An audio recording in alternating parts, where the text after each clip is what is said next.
Namaste students, my name is JVS Dr. Neeraj Dholia, Faculty of Agriculture and Veterinary Science, Jayoti Vidyapeeth, Women's University, Jaipur. So in this lecture, we will discuss how to separate the serum from the given animal. And the subject is the medical biotechnology lab. So let's start. So what is the serum? First, we have to understand that what is the serum. So basically, the serum is a part of blood, or we can say that this is the blood when we remove the some specific proteins from the blood that will convert into the serum. Okay, so it can be defined in various ways. Okay, some say that this is a clear watery fluid of the blood that separates when blood flows or blood plasma from which the protein, fibrinogen, or clotting factors has been removed. So the clotting factors or the larger proteins, when they are removed from the blood, that converts into the plasma. Okay, and because this do not have any color, or it is clear, or it is watery fluid. Okay, so uh, the blood plasma, when from which the protein like the fibrinogen or other blood clotting factors has been removed, that is the serum. So the clotting factors are the proteins which causes the clotting of blood.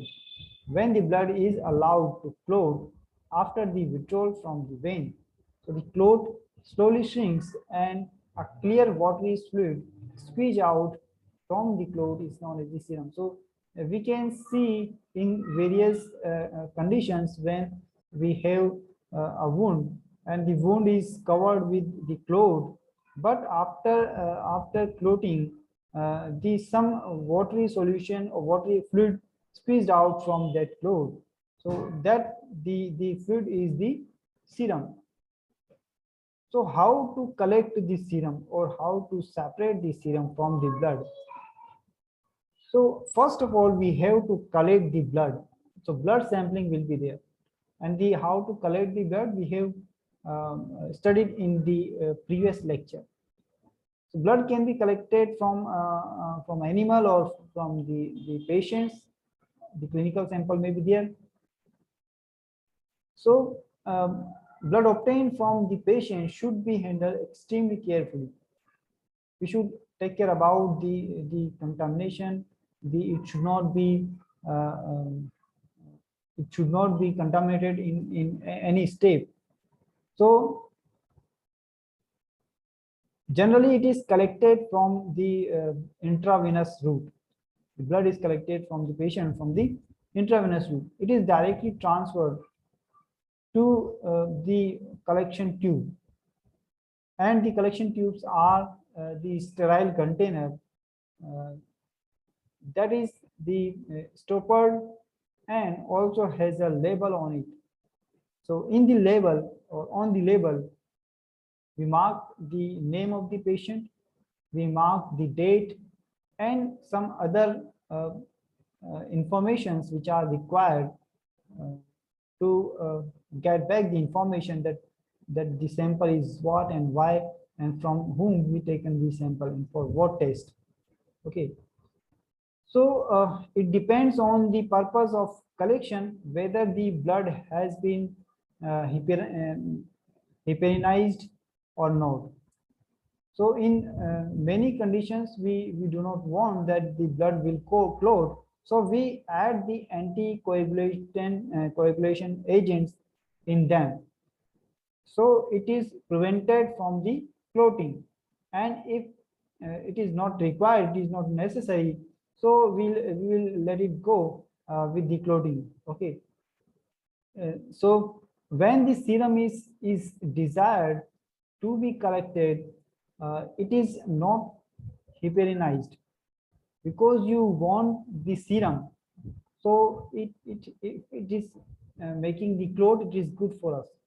Okay, since we want the clot to form and remove the clotting factor from the sample, so it makes our procedure easy. Okay, so the thing which we want, it is happening naturally, so we do not add the heparin or the other anticoagulant in the sample, blood sample.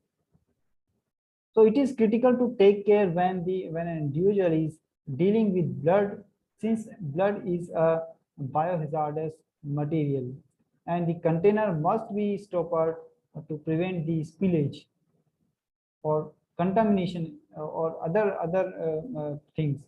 Okay, so it should be collected in very sterile condition, in very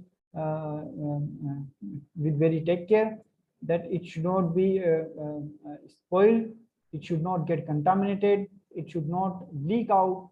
Okay, so the container must be properly labeled, since samples from multiple patients might be dealt, and there is high chance of the confusion.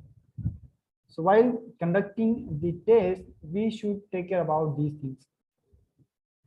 So because a wrong diagnosis can have the devastating effects, the clinicians looking at the results make a wrong conclusion, thus making his diagnosis also wrong. So this is very important to take care when we collecting the samples from the patient specifically. Okay, and of course in the experiments also, if you are carrying out any experiment and you label it wrongly, so you interpret the result differently and you got the wrong results.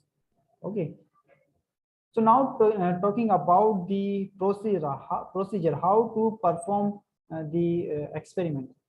So first of all, collect the blood into the appropriate container that are labeled properly, and allow it to float at room temperature for at least 1 hour.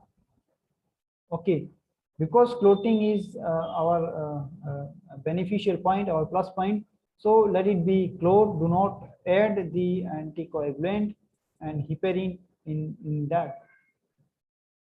So when the clot is formed, after that loosen it from the wall of the container and container to aid the retraction.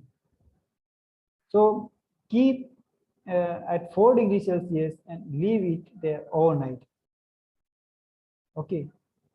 Now collect the expressed serum and centrifuge at 150 G for 5 minutes.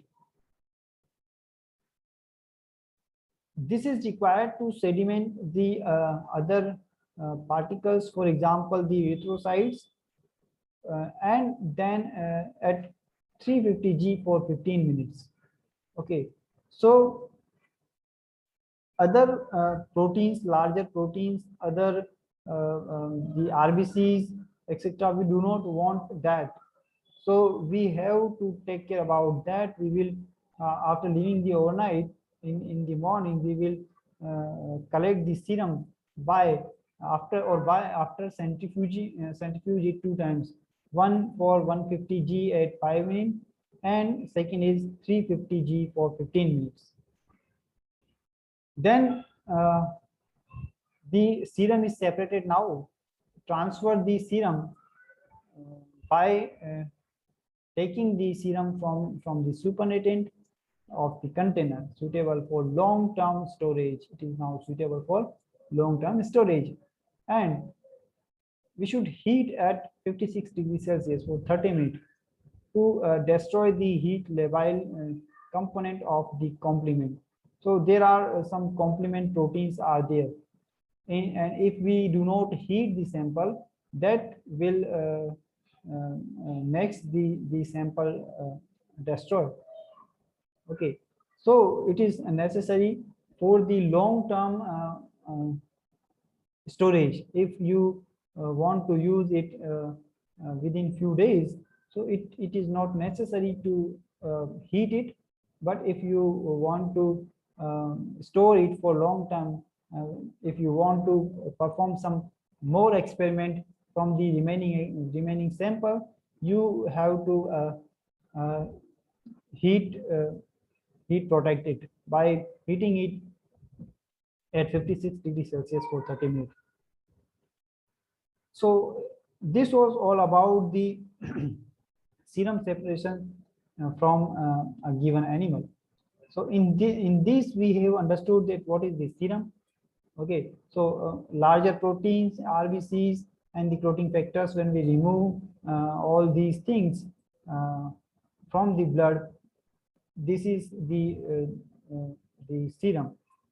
Okay, so we understood that what is the principle of the serum collection, and in the procedure we have understood, we have discussed that we first we collect the sample, then we leave it for the preparation of the clot, then we leave it overnight at 4 degrees Celsius, then we centrifuge it 2 times. First is at 150 G for 5 minutes, second is at 350 G for 15 minutes. Then we collect the supernatant, and that is the serum. Okay, so this is the collection of the serum from the patient or from the animal. So in the test tubes, we can recognize the serum visually, because blood have a different color, and the cells have different color, RBCs have the different color, plasma is more pure form than the RBC.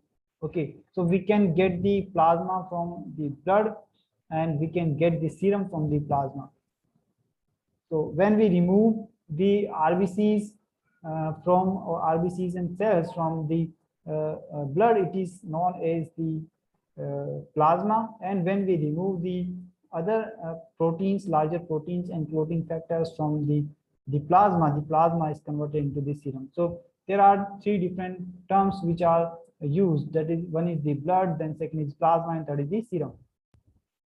So we can get the plasma from the blood, and we can get the serum from the plasma.